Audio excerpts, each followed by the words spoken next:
Nagpaygayon og sagon sa misting operation sukad kagahapon sapon sa mga buhatan sa lokal nga kagamhanan sa Davao City ingon man sa uban pang publikong lugar sa syudad. Ani ang report ni Sheila Vergara Rubio.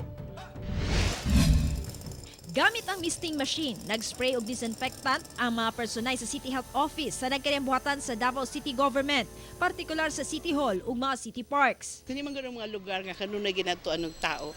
So we have to make sure nga na disinfect siya kay para kung unskin sa may naisakit, kinsa ba na viral infection, dili po siya matakod sa lain. So we want to make the environment safe for the children. Kaganihang buntag, gipahigayon usab ang misting operation sa Davao City Overland Transport Terminal sa tibok area ug sa sulod sa mga bus. Nakikoordinate usab ta sa LTFRB diin naghatag ko og orders ato ang mga bus operators nga sila mismo magbutang og sanitizers og alcohol diha sa ilahang bay. Gisunod usab nga ma-disinfect ang mga buhatan sa Central 911 ug Public Safety Security Command Center. Nga nag-request og sanitizers and alcohol pod para mabutang nato mismo diha sa to ang passengers entrance aron ang mga pasahero naapod sila makagamit pod sila ni ana.